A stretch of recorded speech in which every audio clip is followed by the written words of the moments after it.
Scene कुछ ऐसा है कि नारायण में 14 अगस्त तो बिल्कुल फीकी फीकी सी लग रही है। इस दफ़ा फर्स्ट टाइम इस तरह हुआ है, इससे पहले अपना होता रहा है, लेकिन ये वाला जो इस साल 14 अगस्त है नारायण में बिल्कुल रौनक ली ही थी।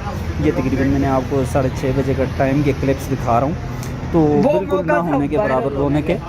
तो आपको पता ही है, लोगों के प्लान शायद बने नहीं हैं या जानबूझकर नहीं आए, क्या पता। लेकिन रूम रेंट जो है ना वो आज कल से भी, कल की बनिस्बत आज जो है ना 13 अगस्त है, 14 अगस्त में रूम रेंट नॉर्मल है। अभी तक कोई मैंने रश भी नहीं देखी और अपने में होटल पे ही बैठा रहा हूँ, कोई अपना पूछने के लिए भी नहीं आया।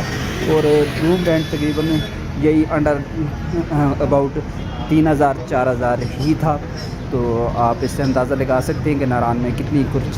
तो कल से देखते हैं क्या रेट निकल के आते हैं। 13 अगस्त में तो वही 3000, 2500, 4000 तक ही रेंट था। इससे कंडीशन के हवाले से तो रश का आप अंदाज़ा क्लिप से भी लगा रहे होंगे। बिल्कुल मतलब सामने हमारे गेट पे रेस्टोरेंट है, तो बिल्कुल नॉर्मल है। बाज़ार की क्लिप में भी आपने देखा है नॉर्मल ही है, कोई उस तरह की रश या वो सीन नहीं है। हाँ, देखा जाए तो आप ले लें 40-30% जो है ना वो नारायण में रश है। आज 14 अगस्त इतना बड़ा त्यौहार था तो लोग आ नहीं पाए मेरे ख्याल में, या पहुंच नहीं पाए, यही चक्कर हुआ है। वैसे नारायण में रश होती है। वेदर कंडीशन के हवाले से तो वेदर के हालात भी बिल्कुल नॉर्मल ही हैं, मतलब साफ़ है। देखते हैं नेक्स्ट वीक आने वाला शायद जो है ना वो बारिश का बताया हुआ है, लेकिन फ़िलहाल नारायण में कोई चांसेस नहीं है बारिश वगैरह होने के।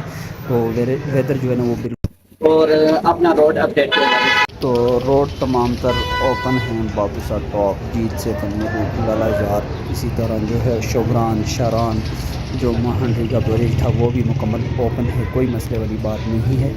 बाकी ये सामने रहा इनसाइड माउंटेन होटल, ये अपना ही है, आप बुकिंग करवा सकते हैं मेरे पास। इसके अलावा भी मेरे पास काफ़ी ऑप्शन होते हैं, तो आप मुझसे नारायण के किसी भी होटल की बुकिंग करवाना चाहें करवा सकते हैं। नंबर मैं अपना शेयर कर दूँ।